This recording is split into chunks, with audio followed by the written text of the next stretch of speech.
Hi guys!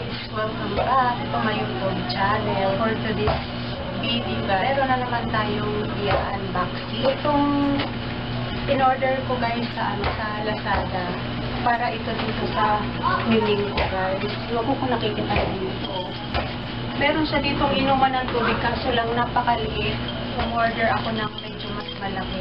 Alam mo ba, ang niling pala, mga 5 months old, nag-i-inhit na pala sila. Iyak yung baby. Ito oh. Nakita ko sa sa Lazada. Actually guys, wala tong bote. Wala pa siyang bottle o bote. I-try natin dito sa may bote ng mineral water kasi nabasa ko dun sa mga reviews. Ilalagay lang daw itong bote ng basya ng mineral water. Tapos pwede kayo dito mag-refill ng inumin ng mga mga alaga ninyo. Pero hindi siya kasya. Mabuti na lang meron akong reserva na ganito guys oh. Tapos meron na siyang bote. Dito yan nilalagay kasi dalawa yung nabili ko dati nito. Ngayon, ito ang susubukan ko lagay dito. Ayan, ito ang sakto guys. Tapos dito iinom ang niling nyo. Parang 67 pesos. Nabili ako ng ganito guys. Another ng cage, extension ng cage kasi gusto ko pang lagyan dito sa may taas niya. Last na talaga yan. Para maluwag yung niya, yung aakyatan niya. Tapos meron din yung pang-lock. Ito, 20 pesos. DIY lang. Ako na ang nag-assemble nito. Mas malinis, mas maayos. Tapos yung gumagawa niyan guys. DIY. Tapos itong na to pala, nasa 28 pesos to guys. Tapos dahil meron pa akong mga na-order na mga ganito, mga kasama na ganito, kaya naging na lang siya, 21 pesos. Din siyang kasamang mga lock. Pag bumili kayo ng ganito, may kasama ng lock. Ito. Ayan o. Ano mo ba? Sus Mariosi, paano makakainom? Nakahiga. Ayan na siya. Ilalak ko lang. Maganda siya kasi may lock. Ayan. Mabuti na lang, meron akong ganitong bote. Ayan o, in-hit siguro yan. Kaya ganyan siya, yung, ayan o, in-hit nga yan siya. Kaya maingay na naman. Kasi pag hindi yan in-hit, behave lang yan. Naglalaro lang ng naglalaro. Ganun pala ang mga pusa, guys. Wala pang 1 taon. Basta pagka mga 5 months, pwede na silang mag-asawa. Kaya di ba ang dami mga pusa? Nagkakalat lang yung mga pusa. Guys, nagbihis lang ako ng damit kasi sobrang init. Pawis na yung likod ko. Ngayon, gagawin ko na yung cage ni Sasa Girl. Ilalagay ko lang siya dito. Ilalagay ko siya muna dito para maayos ko ng mabuti. Kasi pagka nandyan siya sa loob, mahihirapan akong gawin. Hindi ako makakapag-ayos ng mabuti. Ito ko muna siya ilalagay sa tabi.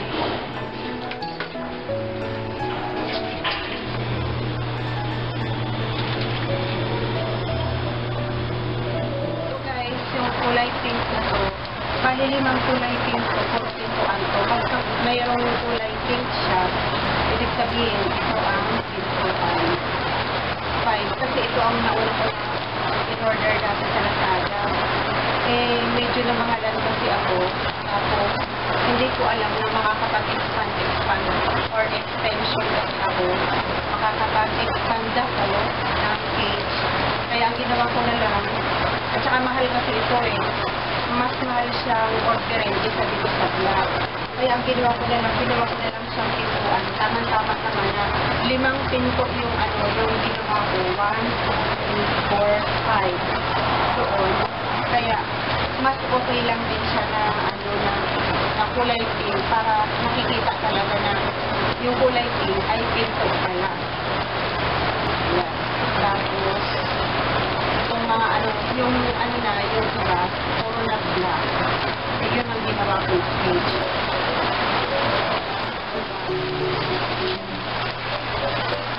Bali, ito ang tatanggalin. Dito para dito siya dadaan papuntang taas.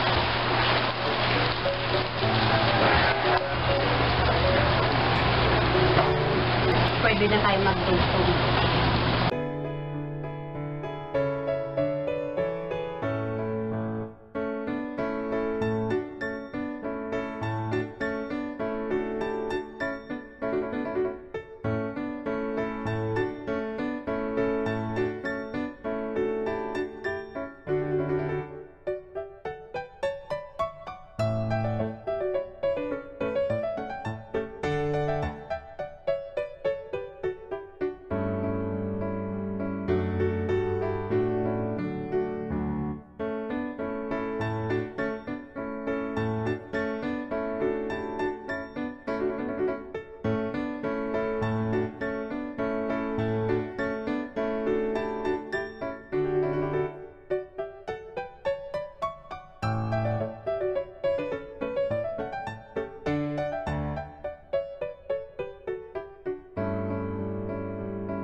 Ayan guys, tapos na yung cage na ginawa ko ngayon. Grabe ang pagod at ang pawis ko. Pasang-pas sa likod ko. Kaya ganito guys yung ginawa ko lang. Parang isang ganun lang. Pero maluwag sa loob yan. Makakapilo siya kasi nag-iisa lang naman siya. Kaya ganito kasi maliit lang ang space ng bahay namin guys. Kinano ko lang siya, ibinasi ko lang dito sa space ng bahay namin. Pero kung maluwag lang sana ang bahay namin, pwede ko siyang pagdalawahin. Hanggang dito siya guys. Yan, pagano'n. Kaya lang kasi maliit ang space ng bahay namin.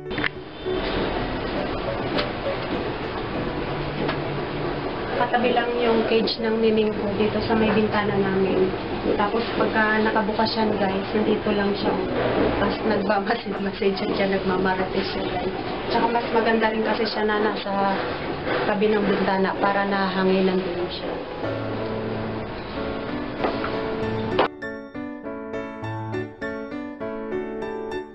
May sahig siya.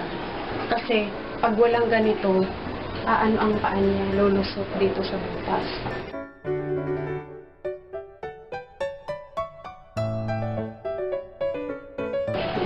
Sa kalikutan yan, minsan ako nalalaglag pa to. Masyadong malikot. Pagka nag-ano siya naglililikot. Talagang maayos ang pagkakalaki ko. Hindi siya mababagsak.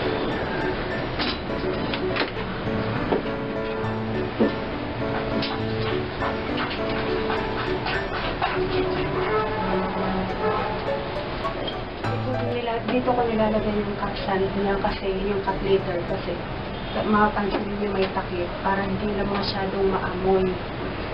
Kasi yung cat litter medyo sobra ang mabango siya. Ito naman yung sa scratch niya, scratch pad. Para meron siyang inumin dito sa baba. Ito naman yung laruan niya na paborito niya. Ako. Yung isa paborito niya yung laruan. Paborito niya talaga to. Kinukuha niya yan dyan eh. Ginaganon niya oh. Ginaganon niya. Tapos minsan ilalagay niya sa cat litter niya yung ball.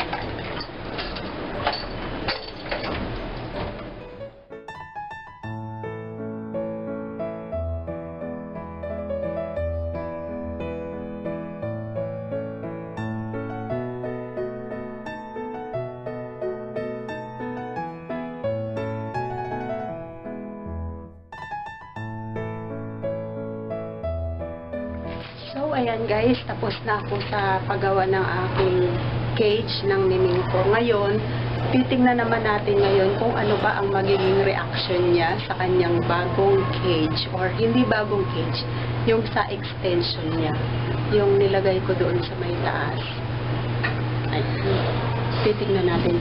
Paanin ko na siya dito sa ano niya, sa bag niya.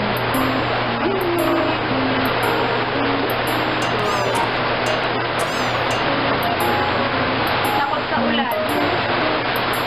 Bigla bumutong malakas na ulan, natatakot siya.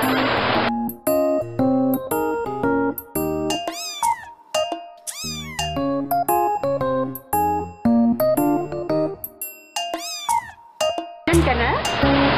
May pagkain ka dito.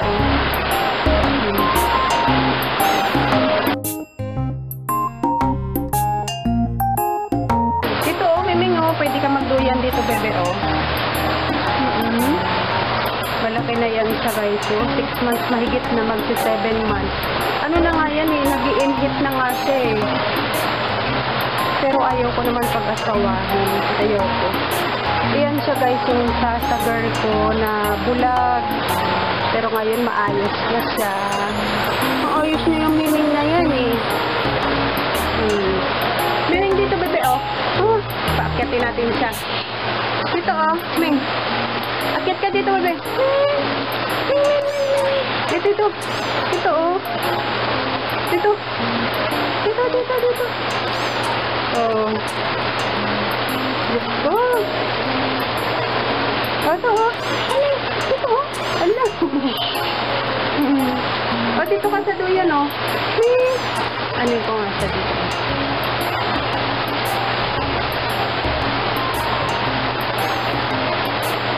Ito, paano natin sabihan?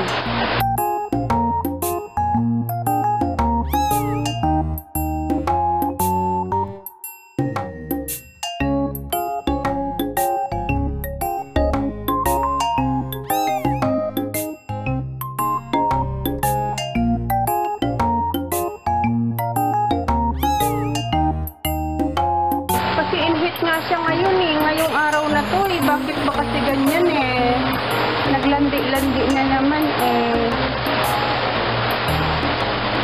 kaya ang daming pusa na pinagkakalat lang dyan sa lansangan kasi ano sila talaga 5 months pa lang inhit na talaga mag-inhit na sila ako ayaw kong pag-asawahin yan ang kanyang cage na napakaganda.